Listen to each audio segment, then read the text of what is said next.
Baik, kita slow-slow dulu tuan-puan, sambil-sambil menunggu. InsyaAllah malam ni kita akan sambung kitab Penawar Bagi Hati. Kita akan sambung kitab Penawar Bagi Hati, pendahuluan malam ni, pendahuluan ilmu tasawuf. Kita dah settle dah pendahuluan penulis. Kita akan masuk malam ni pendahuluan ilmu tasawuf. InsyaAllah kita akan bincang beberapa prinsip asas dalam ilmu tasawuf. Antaranya tujuan, kita akan bincang tujuan ilmu tasawuf, proses belajar ilmu tasawuf, dan faedah ataupun dipanggil natijah akhir, matlamat akhir belajar ilmu tasawuf. Bismillahirrahmanirrahim. Alhamdulillahilladzi arsala rasulahu bil huda wa dinil haqq liyuzhirahu 'ala ad-din kullih walau karihal kafirun. Asyhadu an la ilaha illallah wahdahu la syarika lah wa asyhadu anna Muhammadan 'abduhu wa rasuluh. Salawatullahi wa salamuhu 'ala hadzal nabiyil karim wa imamil muttaqin وقائد الدعاة المجاهدين وعلى آله وأصحابه أجمعين. اللهم علمنا ما جهلنا وانفعنا بما علمتنا وجعلنا من المخلصين. وصلى الله على سيدنا محمد وعلى آله وبارك وسلم والحمد لله رب العالمين. أما بعد. Terlebih dahulu, marilah sama-sama kita menyatakan setinggi-tinggi kesyukuran kehadrat Allah Subhanahu wa taala, kerana dengan limpah kurniaannya kita sama-sama sekali lagi diberi kesempatan, peluang serta kekuatan oleh Allah Subhanahu wa taala untuk sekali lagi tuan-puan berada dalam majlis ilmu kita bagi menyambung pengajian kitab tasawuf, kitab Penawar Bagi Hati. Kita akan sambung ataupun kita akan mulakan kitab kita ini, tajuk yang kedua ataupun pendahuluan yang kedua. Kita nak masuk pendahuluan yang kedua, iaitu pendahuluan ilmu tasawuf. Sebelum daripada ni kita bincang pendahuluan penulis, yang ada 3 pendahuluan, yang dimulakan dengan bismillah, alhamdulillah, salawat dan salam. Itu dipanggil pendahuluan penulis. Hari ini kita nak bincang fokus kepada pendahuluan kitab tasawuf.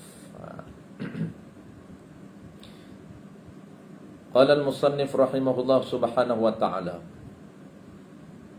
Muka surat tuan-puan, bagi tuan-puan yang ada kitab, muka surat 4. Muka surat 4, pendahuluan. Ini tulisan Jawi lah, versi Jawi, kitab Jawi. Mungkin ada tuan-puan yang guna kitab Rumi, saya tak pasti saya tak pasti muka surat berapa. Mungkin boleh kawan-kawan bantu muka surat yang Rumi. Baik, nombor 1 dia guna nombor 1 sampai nombor 6. Pendahuluan ini dia guna nombor, iaitu ada 6 semua. Qala al-musannif rahimahullahu ta'ala. Nombor 1, ketahui olehmu. Ketahui olehmu, i'lam, hendaklah kamu tahu. Ini banyak kali kita bertemu dengan gaya bahasa ataupun dengan kalam ulama ni tuan-puan. Ketahui olehmu ni, i'lam, hendaklah kamu tahu. Wajib kamu tahu. Siapa yang kamu ni? Seperti biasa, man yata'atta bihil ilmi, orang yang mungkin untuk mendapat ilmu, orang yang mungkin untuk tahu ataupun untuk belajar ataupun untuk dapat ilmu. Siapa orang mungkin untuk dapat ilmu ini? Iaitu orang yang akil, orang yang baligh, atau akil lagi baligh, ataupun bahasa ringkas kita panggil, tak nak guna satu persatu, kita ringkaskan mukallaf. Kita ringkaskan mukallaf. Man yata'atta bihil ilmi, orang yang mungkin untuk mendapatkan ilmu, iaitu orang yang akil, orang yang baligh. Kalaulah dia itu gila, maka tidak wajib dia belajar ilmu tasawuf. Kalau dia kanak-kanak juga tak wajib belajar. Cuma apabila dia memayyiz, maka wajib ke atas wali dia, wajib ke atas bapa dia, wajib ke atas ibu dia, wajib ke atas nenek dia, mengajar ilmu tasawuf ke atas anak-anak yang mumayyiz. Apa yang wajib? Bahawasanya ilmu tasawuf itu Baik, pertama tuan-puan, kita nak bincang dulu ataupun musannif nak kemukakan kepada kita secara umum ilmu tasawuf tu apa dia. Ya, kita sebut ilmu fardu ain dah 3. Ilmu tauhid kita dah tahu. Ilmu fiqh kita dah tahu. Ilmu tasawuf pula, apa dia ilmu tasawuf yang wajib kita belajar. Setiap individu mukallaf wajib mengambil tahu, belajar sehingga tahu ilmu tasawuf. Apa dia ilmu tasawuf itu? Secara umumnya mudah untuk kita faham. Baik. Ilmu tasawuf itu pengetahuan. Pengetahuan ini ilmu ataupun segala masalah ataupun segala isu. Ilmu yang diketahui dengan ilmu akan segala kelakuan hati, akan segala sikap hati, akan segala perbuatan hati, akan segala akhlak hati. Ilmu membincangkan tentang perbuatan hati. Sama ada perbuatan hati ada dua, takmin.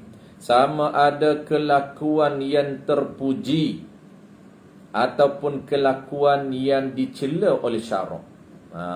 Jadi kita ni tuan-tuan, kesimpulan mudah untuk kita ingat, ilmu tasawuf ini ilmu membincangkan tentang perbuatan hati.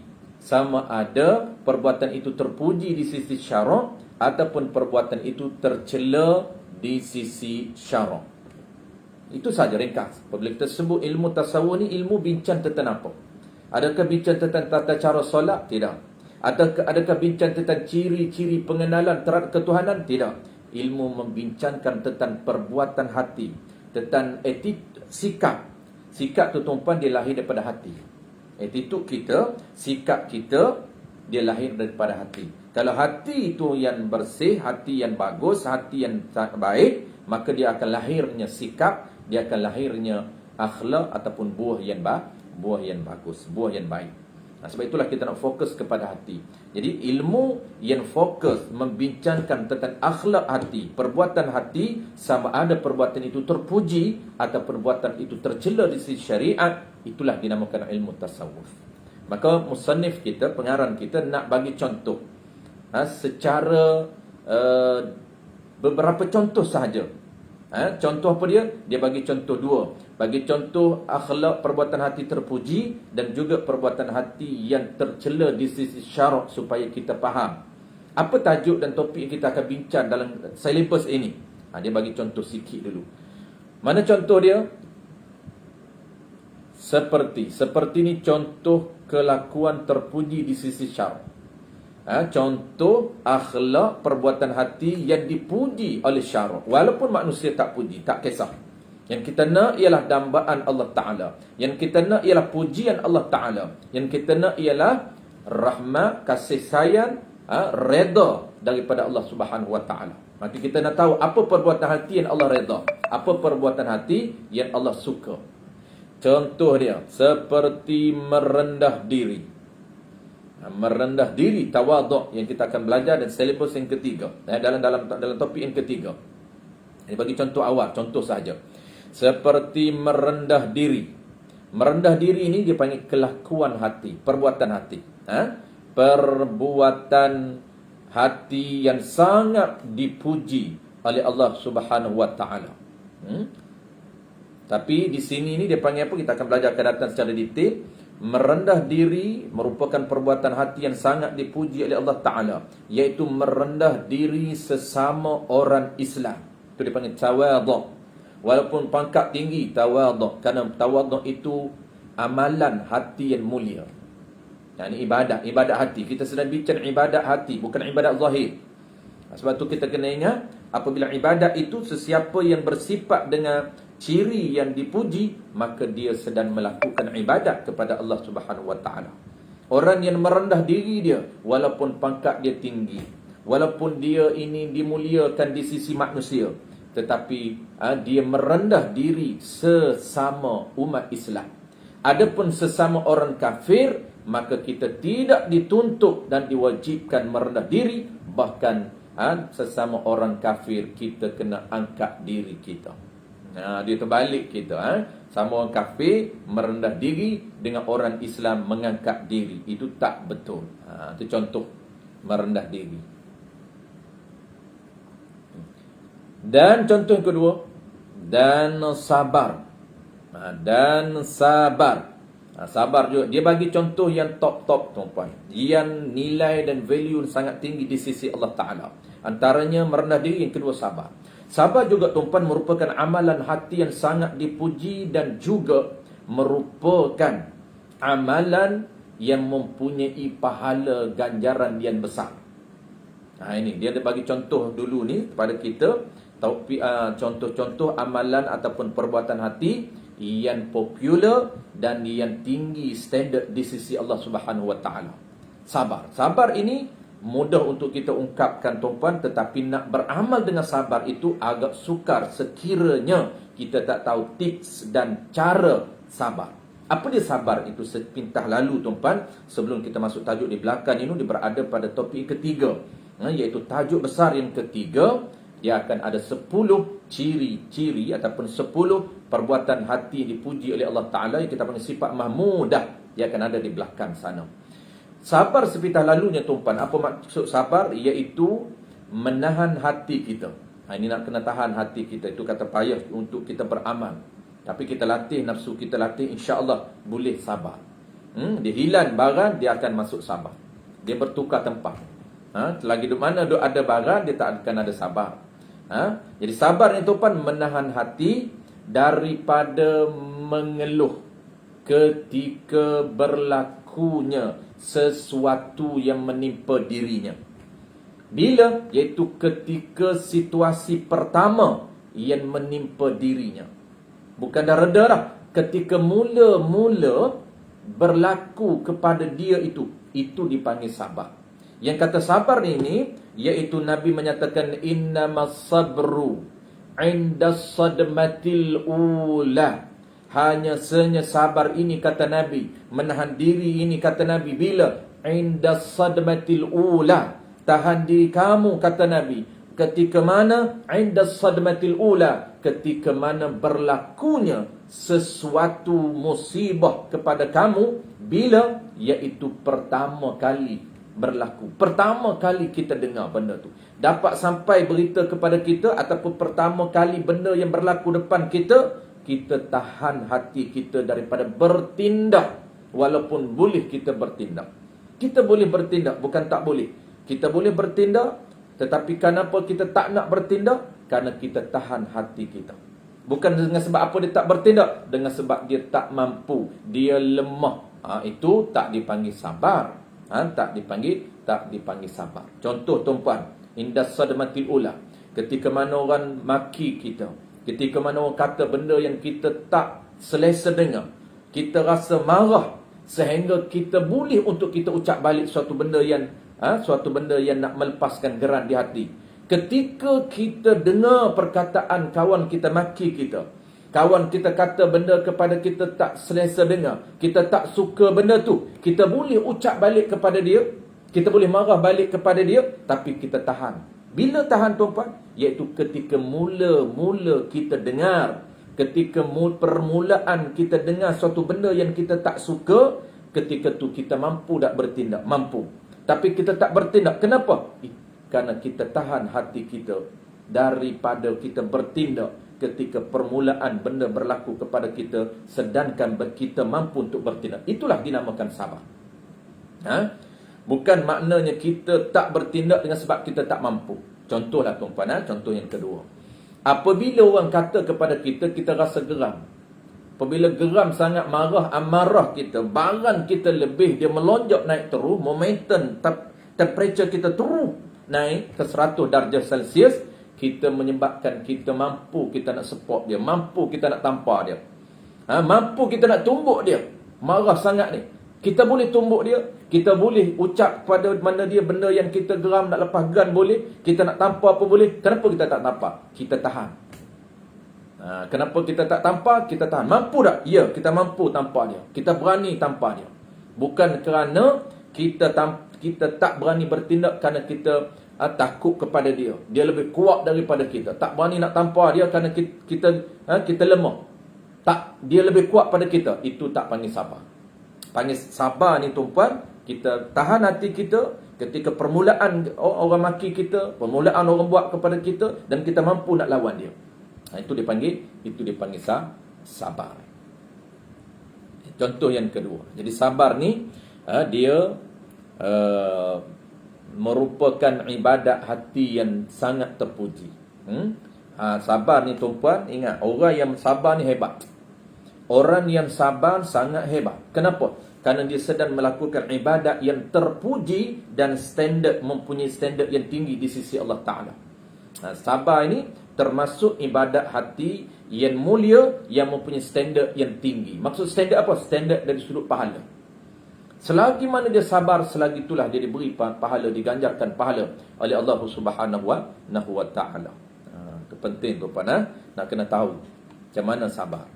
Jadi kita akan detailnya dalam tajuk dia. Jadi orang yang tak kenal, dia ada kaitan tuan-puan, 3 rangkai ilmu ni. Sebab tu dia panggil ilmu fardu ain, ilmu asas yang wajib setiap individu mukallaf belajar sehingga faham. Kenapa? Dia ada kaitan. Dia ada kaitan. Jadi kaitan di mana orang yang nak sabar, dia akan bagi tips dalam kitab kita bagaimana cara untuk nak lawan hati supaya tahan. Pejam mata pun tak apa, menggigil pun tak apa. Menggigil geram sangat kita. Tapi kita tak nak bertindak, ingat, ketika tu kita kena kenal Tuhan. Sebab itu dia ada rangkai, dia ada kaitan dengan ilmu akidah. Sebab tu orang nak belajar tasawuf, jangan skip ilmu akidah. Kena belajar ilmu akidah. Kena tahu ciri-ciri pengenalan terhadap ketuhanan. Kena kenal Tuhan secara asas. Sebab apa? Sebab kalau dia tak kenal Tuhan secara asas, bagaimana dia nak tahan hati dia? Kenapa dia cuba nak tahan? Tahan hati walaupun dia boleh tahan hati dia, tetapi tidak termasuk dalam ibadat. Tidak termasuk di dalam ibadat. Yang termasuk dalam ibadat, orang tahan hati kerana Allah Ta'ala, kerana perintah Allah, kerana dia tahu dia tahan hati. Kenapa? Kerana Allah Subhanahu wa Ta'ala. Kalau ikutkan nafsu aku, memang aku nak balas. Memang kita nak balas apa dia ucap, apa dia cakap. Memang kita nak support, memang kita nak tampar je. Ikutkan perasaan kita. Tapi kita tahan, kenapa? Kerana Allah Subhanahu wa Ta'ala. Kita kenal bahawa ini percaturan ini, ketentuan Allah Subhanahu wa Ta'ala. Dia maki itu pun dengan izin Allah Subhanahu wa Ta'ala. Allah gerakkan hati dia untuk maki kita. Maka apabila kita kenal Allah Subhanahu wa Ta'ala dengan ilmu akidah yang kita belajar, menyebabkan mudah untuk kita beramal dengan ilmu tasawuf, mudah untuk kita beramal dengan sabar. Sebab step yang pertama dia dah lepas. Sebab tu step yang pertama jangan kita skip. Kena ilmu tentang ketuhanan. Kita kena kenal Tuhan, barulah kita boleh tahan diri kita kerana Allah Subhanahu wa Ta'ala. Kita nampak bahawa ini Allah Ta'ala yang menggerakkan hati dia. Kita dah belajar ciri ketuhanan yang bernama wahdaniyah. Perbuatan, satu perbuatan. Allah ini mempunyai ciri yang satu. Satu zat, satu sifat, satu perbuatan. Perbuatan gerak dia, perbuatan cakap dia, perbuatan maki dia juga termasuk dalam perbuatan yang digerakkan oleh Allah Subhanahu wa Ta'ala. Maka ada rahsia kenapa Allah gerakkan dia supaya maki aku. Ingat, mesti ada rahsia yang Allah nak bagi kepada kita, yang kita perlu sedar. Maka orang yang kenal Allah Ta'ala, dia akan pasrah, dia akan reda, dia akan akur, dia akan terima ketentuan Allah Subhanahu wa Ta'ala. Kalau orang tak kenal Tuhan, tuan-puan, problem. Kenapa? Kerana dia nampak, dia tak nampak. Dia mencari kenapa. Kenapa maki aku?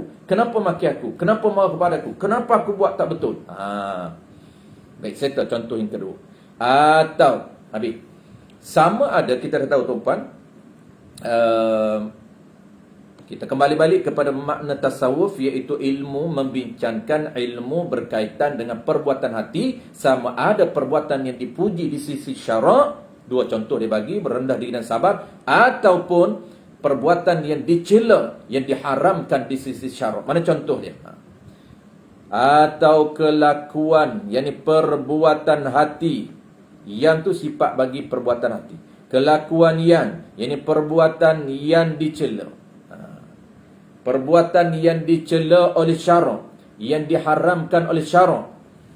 Mana contoh perbuatan yang diharamkan oleh syarak? Seperti dengki. Kita kena tahu dengki ni apa dia, supaya kita boleh mengelakkan daripada dengki.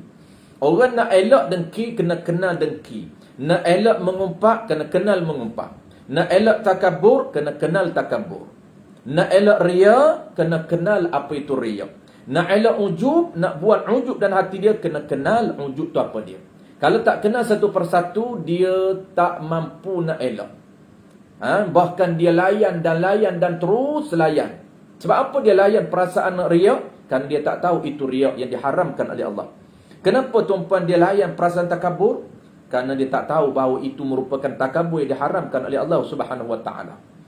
Kenapa dia layan dengki kepada kawan dia? Dia tak tahu itu dengki yang diharamkan oleh Allah Ta'ala. Selagi mana dia bersimpak dengki, diharamkan, direkodkan haram oleh Allah Subhanahu Wa Ta'ala.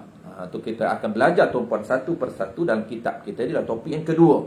Topik yang kedua, kita akan belajar 10 perkara ataupun perbuatan hati yang diharamkan oleh Allah Subhanahu Wa Ta'ala. Satu persatu kita akan kenal. Kita akan belajar. Apabila kita kenal tuan-puan, ketika tu barulah kita boleh bertindak. Apa yang perlu kita bertindak? Lawan hati kita supaya tak nak dengki.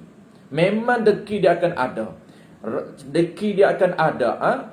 Syaitan akan rasan kita. Syaitan akan kacau kita. Syaitan akan cucuk kita.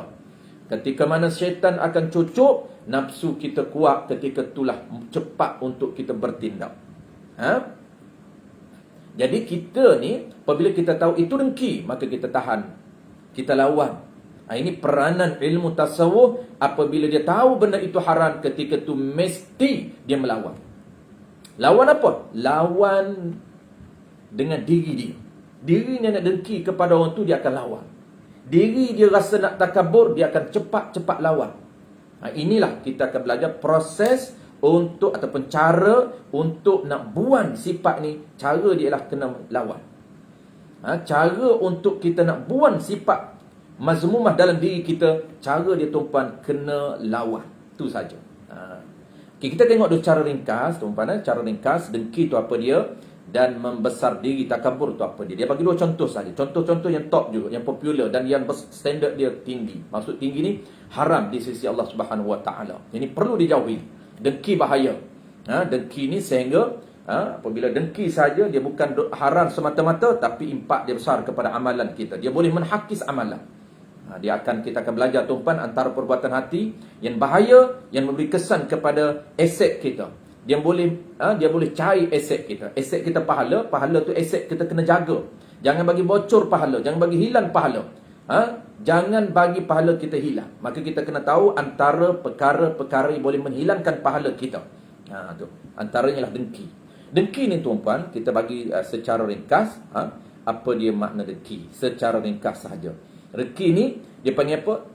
Bercita-cita hati. Impian hati dia. Ni semua mainnya perasaan, sebab dia hati. Kita bincang tentang hati. Perbuatan baik pun hati, perbuatan jahat pun hati. Dengki ni satu perbuatan yang sangat terkutuk di sisi Allah Ta'ala, yang sangat buruk, yang sangat kotor. Dalam ilmu tasawuf dipanggil najis batin. Mesti bersih hati kita. Kotor sangat hati kita. Cemar sangat hati kita. Apabila ada perasaan ini dipanggil tuan najis batin. Dipanggil najis batin yang mesti bersihkan. Nak bersih najis batin bukan dengan air. Kalau dengan air najis zahir. Sebab tu kita sedang bincang ilmu tasawuf, bukan lagi ilmu zahir, tetapi ilmu batin. Bersih dia iaitu dengan mujahadah, dengan lawan, dengan perasaan lawan. Apa dia dengki? Cita-cita hati tuan-puan, cita-cita hati supaya hilang nikmat. Nikmat yang berada, ataupun supaya hilang nikmat kepada orang lain. Itu mudah.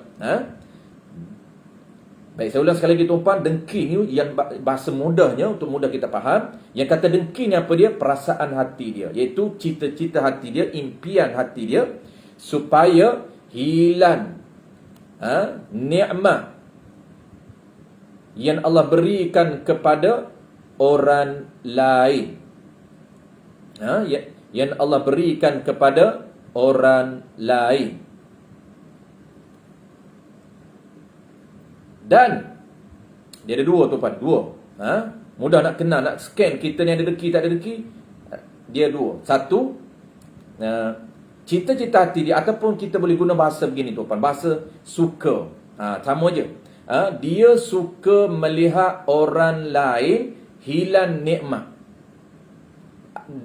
Dan hati dia suka melihat orang lain ditimpa musibah. Dua benda ni. Dua benda ni ada pada hati kita, atau salah satu. Maksud apa? Tak semestinya dua-dua. Hati dia suka tengok orang lain hilang nikmat. Ataupun cita-cita sama. Dia bercita-cita supaya nikmat yang Allah berikan kepada orang lain hilang. Ataupun dia bercita-cita supaya orang lain ini ditimpa musibah. Baik, sama dengan ayat kita boleh guna. Dia suka. Dia tak nak guna ayat bercita-cita hati. Tak nak guna ayat impian. Tak, kita boleh guna ayat juga suka. Seseorang itu suka sekiranya kawan dia hilang nikmat, ataupun dia seronok dan dia suka sekiranya seseorang itu ditimpa musibah. Maka inilah dipanggil dengki. Inilah dipanggil dengki. Dia rasa kalaulah kawan dia ni hilang nikmat. Cuma dengki ni tuan-puan, dia ada orang panggil, dia ada gu dia. Maksudnya dia ada orang yang dia dengki. Dia ada gu yang matching dengan dia, yang sama dengan dia. Itu dengki. Dengki ni dia kena ada orang panggil pasangan dia. Maksud apa? Dengki dia akan sama level. Ustaz didengki sama ustaz. Peniaga didengki sama peniaga. Peniaga apa? Orang jual nasi goreng dia dengki sama orang jual pisang goreng, dengki orang yang jual pisang goreng. Dengki ni kata ulama, biasanya dia akan ada pasangan untuk didengki. Cikgu dengki dengan cikgu.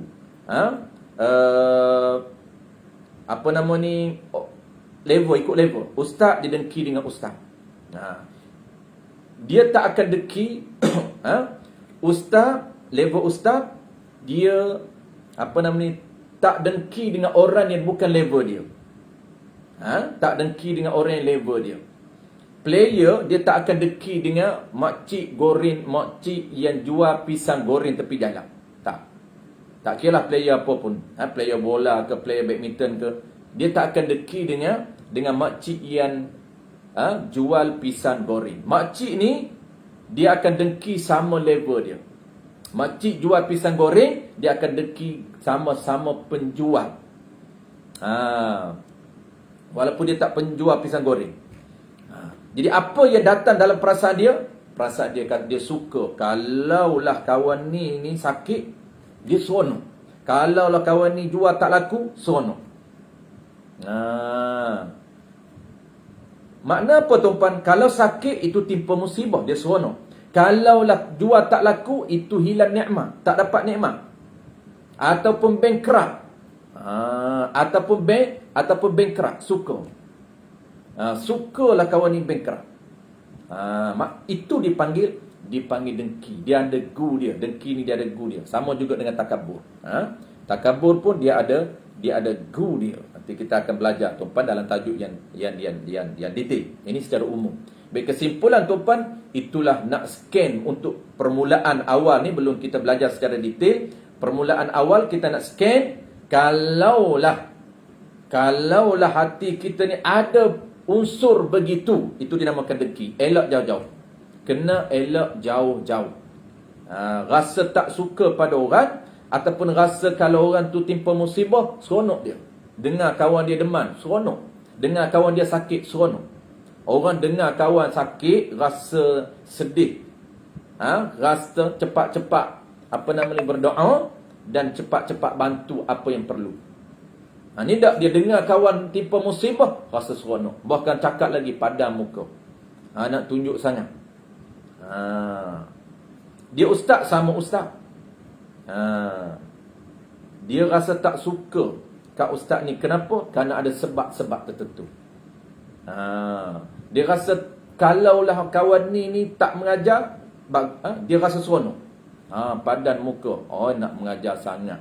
banyak sangat, penuh kuliah kononnya. Sekarang ni tinggal 10 kuliah, padam muka tu. Tu sama dia, di sama level dia. Dia dengki sama-sama dia. Nak hilang. Kalau hilang nikmat, dia seronok. Kalau ditimpa musibah, dia seronok. Itu dipanggil dengki. Itu cara nak scan dengki. Contoh yang kedua ni takabur. Contoh yang kedua ialah takabur. Dan membesar diri dan membangga diri. Baik settle tu apa dengki tadi. Dengki tu kalau dalam kitab yang kita akan belajar akan datang, dalam kitab Arab dia akan sebut.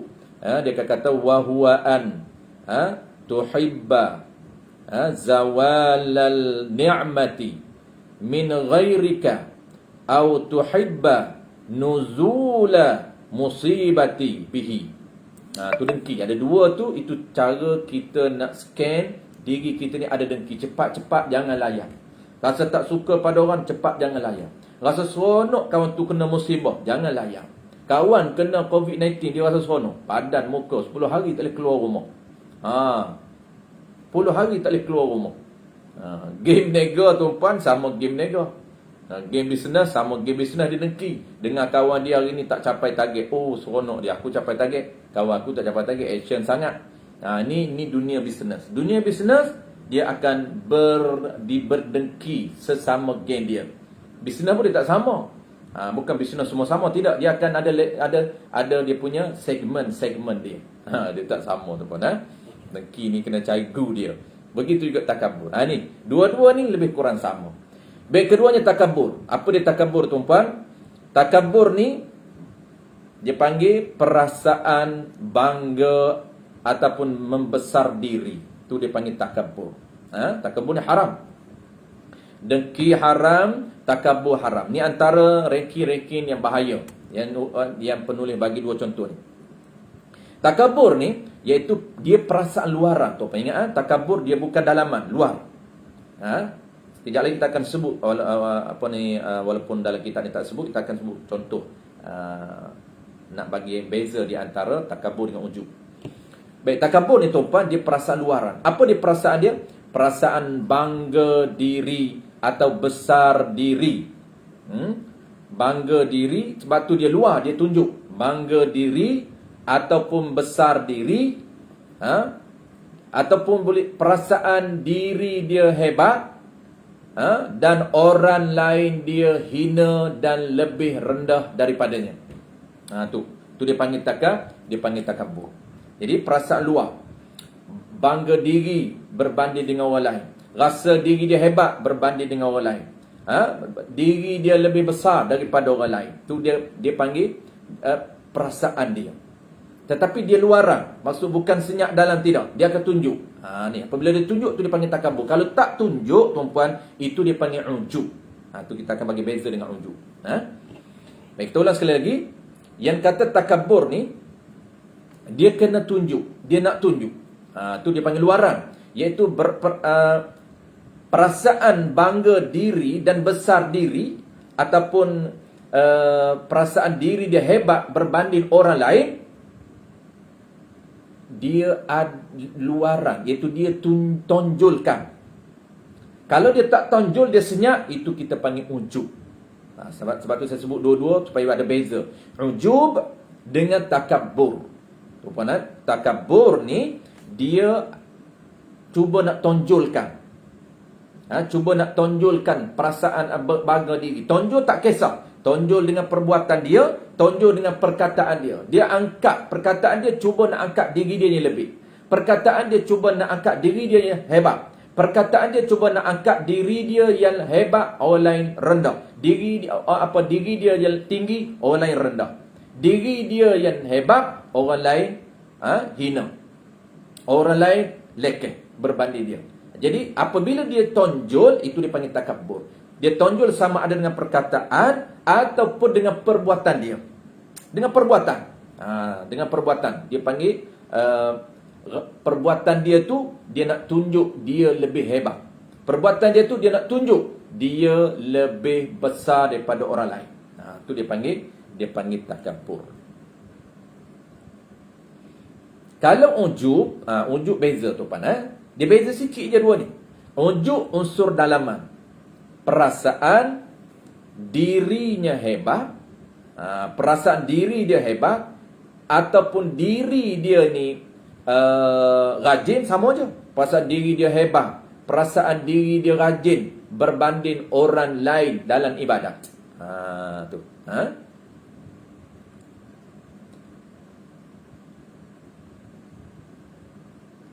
Itu dia panggil ujub. Jadi ujub ini dia perasaan dalaman seorang diri, tak ada siapa tahu pun. Seorang diri senyap-senyap tuan-puan, tak ada siapa pun tahu. Tu dia panggil ujub. Apa rasa? Rasa diri dia ni hebat sungguh. Orang lain semua rendah. Diri dia ni alim, orang lain tak boleh pakai semua. Aku seorang dah boleh sikit. Dia perasaan dia. Kena cepat-cepat, kena cepat-cepat elok, kena cepat-cepat lawan. Kena buat macam mana? Alhamdulillah Allah beri ilmu kepada aku ni. Patut kena macam tu. Jangan kata, oh aku rasa bangga. Senyap-senyap tak cakap mulut tak cakap, tak ada siapa pun tahu. Dia menyelinap di dalam hati secara senyap. Kata ulama, seolah-olah semut warna hitam yang berada di atas batu hitam pada waktu malam yang gelap gelita. Itulah dia ujub. Tidak betapa licik, betapa halus, betapa sukar untuk mengesan ujub tanpa ilmu. Seperti mana kata para ulama, nak tahu ujub ni seperti seekor semut halus yang berwarna hitam berada di atas batu yang hitam pada malam yang gelap gelita. Nampak tak? Tak nampak. Itulah dia ujub. Dia menyelinap dalam hati secara sembunyi. Terkadang tuan pun tak tahu. Bangkit waktu pagi pukul 3.30, bangkit sunat tahajud, bangkit nak solat sunat tahajud, tiba-tiba perasaan datang seorang diri, rasa hebat, rasa dialah di taman ni, dialah di kampung ni yang boleh bangkit awal. Orang lain duduk tengah lena sedap lagi. Dia kata orang lain duduk tengah lena lagi ni, aku yang bangkit awal pada hari ni. Pada pagi ni nampak gayanya akulah lebih awal, orang lain duduk tengah lena lagi. Orang lain duduk tengah telimuk sedap lagi. Pukul berapa? 3 pagi. Bini aku pun duduk tengah lena 3.30. Perasaan dia mesti cegah, mesti elok awal. Jangan layan, itu ujub kena-kena. Penyakit tu jangan dilayan. Layan, makin layan makin jadi, makin layan makin jadi, makin layan makin jadi, menyebabkan sebati dengan hati dia pun tak kenal ujub. Menyebabkan dia layan. Apabila ada ujub tuan-puan, apalagi dia timbul, dia akan timbul takabur. Benih ujub ini benih kepada takabur. Dan apabila adanya takabur ini dia akan melahirkan buah yang nama dia dengki. Tu tuan-puan, dia ranking dia tu. Benih ini benih kepada ujub. Apabila ujub besaran menyelinap dalam hati kita, kita layan sebati dalam hati kita, kita pun tak tahu itu ujub, dia akan timbul pokok dia. Dia akan timbul, dia akan naik. Apa naik? Naik satu perbuatan lagi, satu penyakit lagi dia akan kena. Macam penyakit 3 serangkai. Ada kolesterol yang dia tak rawat kolesterol, dia risiko untuk penyakit darah tinggi dan juga jantung. Sama juga dengan konsep penyakit hati. Kalau dia tak rawat ujub tuan-puan, apa yang risiko? Risiko akan naik satu penyakit yang nama dia ialah takabur. Yang kita sebut tadi, takabur. Sebab tu ujub ni, takabur ni dia ada gulawan dia. Tapi ujub tak ada siapa pun tak tahu. Siapa pun tak tahu. Tu ujub.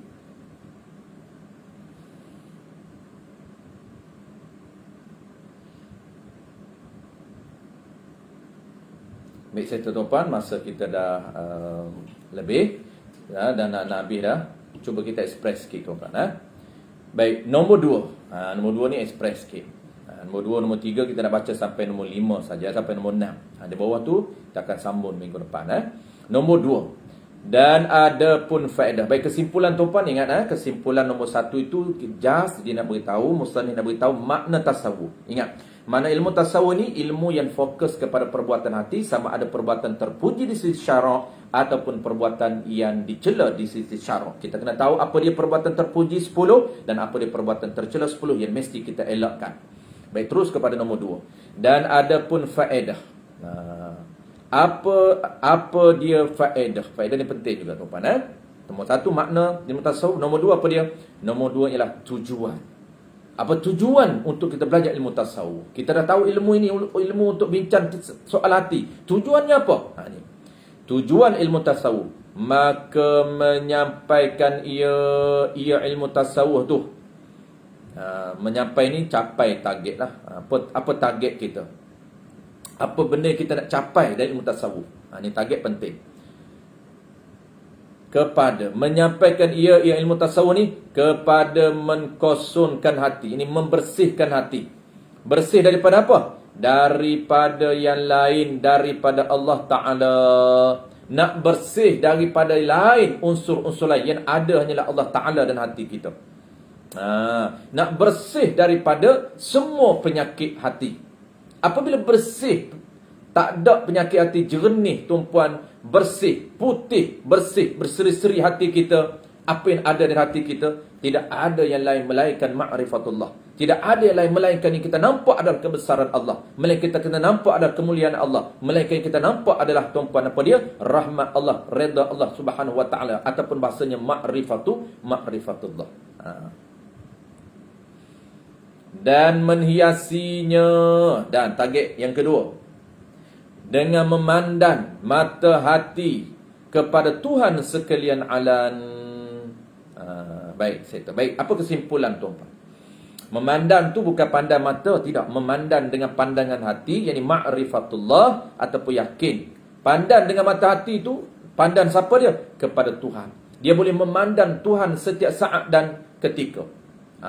Ni orang dipanggil orang yang ma'rifatullah, orang yang hampir dengan Allah, orang sentiasa berhubung dengan Allah, orang yang sentiasa bersambung ataupun berhubung dengan Allah. Kenal Allah Ta'ala dengan perasaan, bukan lagi kenal dengan maklumat seperti level kita. Tapi nak capai ke arah tu, nak sampai ke arah tu, dia kena lalui proses. Baik, kita simpul dulu tuan-puan, apa tujuan dia? Tujuan belajar ilmu tasawuf iaitu untuk membersihkan hati daripada 10 penyakit. Daripada 10 penyakit yang diharamkan oleh Allah Ta'ala, dan menghiasi. Combine tu. Tujuan dia membersihkan hati daripada penyakit yang diharamkan oleh Allah Ta'ala, dan menghiasi hati kita dengan perbuatan yang terpuji di sisi Allah Subhanahu wa taala. Kita dah jelas minggu lepas tuan-puan, konsep dia iaitu kena takhalli, bersih dulu, kemudian tahalli, hiasi dengan perbuatan yang terpuji. Buang 10 yang penyakit, masukkan install ataupun auto, masuk perbuatan yang baik, yang terpuji di sisi syariat ataupun di sisi Allah Subhanahu wa taala.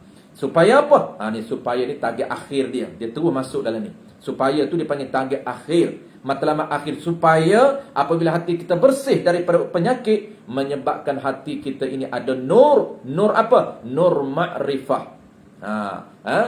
Menyebabkan kita ini, ataupun supaya kita sentiasa ingat kepada Allah Subhanahu wa taala setiap saat dan ketika. Kelani ni tuan-puan, penyakit kita duk banyak penuh, tak boleh ingat kepada Allah Taala setiap saat dan ketika. Kena buang penyakit, kena cari ilmu akidah supaya kenal Tuhan, kena cari ilmu fiqh supaya tata cara ibadat cantik semak sebagaimana yang Allah kendaki, dan bersih hati. Apabila hati kita bersih, 2 ilmu lagi kita jaga, menyebabkan kita tunggu masa untuk Allah campurkan dalam hati kita. Apa dia tuan-puan? Campurkan nur ma'rifah, iaitu kita sentiasa ingat kepada Allah setiap saat dan ketika. Itu dia punya tajuk, dia punya target akhir. Baik, settle 2. Tujuan dah settle. Yang pertama, makna tasawuf dah settle. Baik, nombor 3 tuan-puan. Nombor 3 ni mudah. Nombor 3, nombor 4 ni semuanya mudah. Sebelum saya baca nombor 3, nombor 4, nombor 5, kesemuanya tuan-puan dia mudah. Saya sebut sikit lagi tambahan yang tidak ada dalam ni, iaitu proses. Proses ni penting untuk kita tahu, sebab proses untuk capai target. Jadi target dia ni untuk bersihkan hati, maka proses nak buat macam mana? Macam mana kita nak kena buat tindakan kita supaya capai apa yang kita nak, supaya bersih hati ni, macam mana kita nak buat? Maka prosesnya dia tuan-puan, untuk mencapai tujuan ilmu tasawuf mesti melalui 3 proses ataupun 3 tindakan kita. Pertama apa dia? Yang pertamanya ialah membersihkan 7 anggota zahir. 7 anggota zahir daripada melakukan perkara yang haram. Kalau yang ni skip, proses pertama skip, tak mampu nak bersih hati. Telinga masih dengar maksiat, mata masih tengok maksiat, bibir masih ucap perkataan haram, maka menyebabkan sukar untuk kita menjaga hati. Kenapa? Kerana proses kita tak follow. Dia ada flow dia. Yang pertama tuan-puan, kena buat tindakan pertama dulu. Proses pertama apa dia? Iaitu membersihkan 7 anggota zahir daripada perkara yang diharamkan oleh Allah Subhanahu Wa Taala. InsyaAllah tuan-puan, tajuk pertama kita akan belajar topik dia panggil kitab pertama dalam kitab ni. Tapi bahasa kita dia panggil tajuk pertama kita akan belajar, kerana kita ada 3 tajuk besar. Tajuk pertama kita akan belajar 7 anggota zahir yang mesti dibersihkan. Iaitu mesti kita tahu, jaga 7 anggota zahir supaya tak melakukan perkara maksiat, tak melakukan perkara haram, tak melakukan perkara makruh. Yang kita buat 7 ini hanyalah benda wajib, hanyalah benda sunat saja. Itu cara dia. Proses yang kedua, proses kedua kita tahu, iaitu apabila anggota dah bersih, dah tahu nak jaga, nak benda haram tak buat, benda makruh tak buat, hanya buat benda sunat, benda wajib saja, maka kita proses kedua, kita kena buang 10 penyakit hati. Membersihkan, proses kedua, membersihkan hati daripada 10 penyakit ataupun 10 sifat mazmumah. 10 sifat tu kita akan belajar satu persatu. Dan yang ketiga, proses yang ketiga, iaitu menghiasi hati kita, menghiasi hati dengan 10 sifat mahmudah, dengan 10 sifat yang terpuji di sisi Allah Subhanahu Wa Taala. Itulah dia tuan-puan, 3 proses yang kita akan belajar kesemuanya dalam kitab kita ini. Untuk apa? Untuk capai target dia. Target dia apa? Membersihkan hati dan menghiasi hati. Itu target dia. Dan kita akan capai matlamat akhir kita. Apa dia matlamat akhir kita? Natijah dia ataupun matlamat akhir belajar ilmu tasawuf, supaya hati sentiasa ingat kepada Allah Subhanahu Wa Taala. Dia panggil tajalli. Dia ada 3 kan konsep yang kita sebut minggu lepas. Pertama takhalli, yang kedua tahalli, dan yang ketiganya lah tajalli. Tajalli itu apa tu? Natijah, result kita. Apabila kita dah buat flow ini, kita follow dah flow ini, dan akhirnya natijahnya apa? Resultnya apa? Hati kita sentiasa ingat kepada Allah. Hati kita sentiasa rindu kepada Allah, sentiasa berhubung dengan Allah. Tengok apa pun nampak Allah, maksud nampak kebesaran Allah, ada hubungan kita dengan Allah Subhanahu Wa Taala. Barulah kita rasa rindu kepada Allah, barulah kita rasa kasih kepada Allah, rasa sayang kepada Allah, rasa malu kepada Allah. Sekarang ini perasaan belum terbit lagi tuan-tuan, belum lahir lagi. Sekarang ini masih tidak ada perasaan dengan Allah. Kenapa? Kerana kita sedang melakukan proses sebelum capai result dia. Baik, terusnya tu pelas sekali. Dah settle dah. Makna ilmu tasawuf, tujuan belajar ilmu tasawuf, proses untuk capai target dan matlamat akhir. Nombor 3, dan ada pun hantaran. Saya baca cepat tuan-puan ini sebab dia mudah. Dan ada pun hantarannya. Hantaran ni tempat perbincangan. Ilmu tasawuf ni tempat dia kita bincang apa. Tu. Kalau ilmu akidah, tempat hantaran dia, tempat perbincangan ialah ciri-ciri ketuhanan ataupun zat ketuhanan.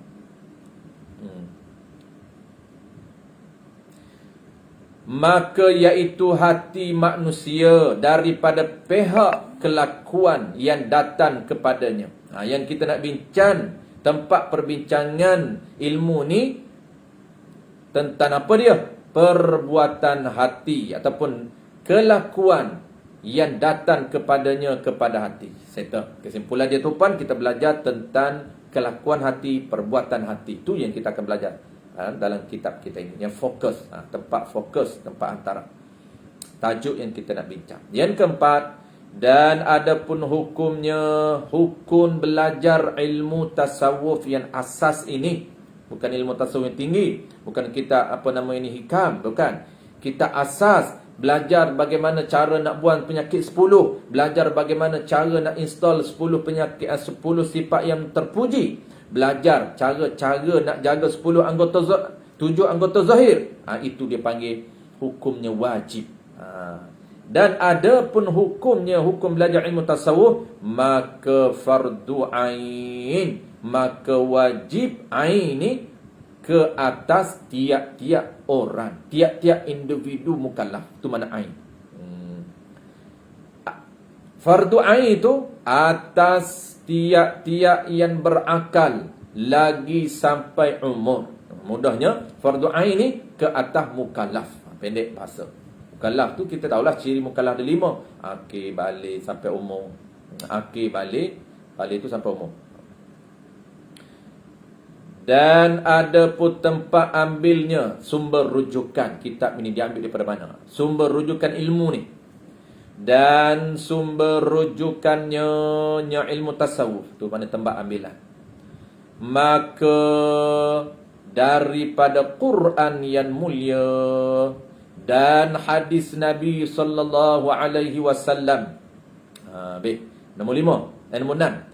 Dan ada pun namanya, nama ilmu ni maka ilmu tasawuf. Nama dia ilmu tasawuf. Makna asal. Makna asal dia sofa. Banyaklah makna asal ni. Asal qaul mu'tamad kata sofa. Dia ni hening. Sofa ni hening, bersih, tenang. Tu ilmu tasawuf ni ilmu membicarakan tentang hati supaya bersih hati kita. Apabila hati kita bersih, dia akan keluar apa dia? Perasaan tenang, ceria, happy, tenang. Tu penyakit, nak hilangkan stres, nak hilangkan depression tuan-puan. Ramai penyakit mental gini tuan-puan, tak belajar ilmu tasawuf. Belajar ilmu tasawuf kena Allah, insya-Allah boleh elak daripada penyakit mental. Boleh elak daripada depression. Stres biasa, tapi kita kena pandai handle. Jadi orang yang kenal Tuhan, insya-Allah dia boleh handle stres. Orang yang ada ilmu belajar ilmu tasawuf, dia boleh handle stres. Insya-Allah tuan-puan, kita akan sambung minggu depan. Kami minggu depan perenggan yang terakhir itu, dan ketahui olehmu bahasanya maksud daripada ilmu tasawuf itu. Dia ulang balik maksud ilmu tasawuf atau tujuan ilmu tasawuf, dia ulang balik sebagai penutup. Insya-Allah penutup kita akan baca minggu depan. Wallahu a'lam. InsyaAllah tuan-tuan kita sama minggu depan. Dan soalan biasanya ilmu tasawuf ni tak ada kita tasawuf ni dia tak ada soalan lagi. Masuk tajuk dia insya-Allah mungkinlah kalau ada soalan pun masuk tajuk khusus. Tajuk khusus tu kita akan bincang lah. Kalau ada soalan boleh tanya tuan-tuan. Terima kasih kembali tuan-puan. Terima kasih banyak kepada tuan-puan semua yang meraihkan dan mentazimkan majlis ilmu pada pagi pada malam ini. Dan tidak lupakan juga pihak penganjur. Saya ucapkan terima kasih banyak pihak penganjur yang menyediakan platform ini sebagai salah satu inisiatif untuk melengkapkan ilmu yang diwajibkan ke atas kita. Ilmu yang diwajibkan ke atas seluruh orang yang mukallaf. Jadi malam ni tuan-puan, anjuran surau Al-Aziz dan juga surau Al-Ihsan dan gabungan surau Depression 11 yang diketuai oleh Al-Fadhil Ustaz Man dan juga seluruh pengurusi surau dan juga seluruh ahli jawatankuasa surau Depression 11. Mudah-mudahan usaha tuan-puan dan usaha kita bersama diberikan kebaikan di sisi Allah Subhanahu Wa Taala dan juga direkodkan kebaikan dan keberkatan di sisi Allah Subhanahu Wa Taala. Bismillahirrahmanirrahim. Alhamdulillahirabbil alamin.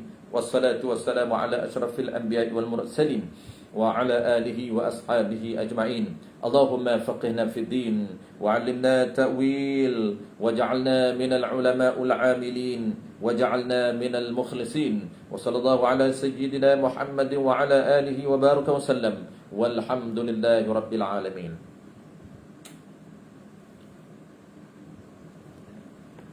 Malam ni tak pakai mic tuan-puan, tak lupa nak tanya tadi. Saya okey ikut suara, tak pakai mic malam ni. Okay, insyaAllah terima kasih sekali lagi tuan-puan. InsyaAllah kita jumpa lagi dalam kuliah yang akan datang.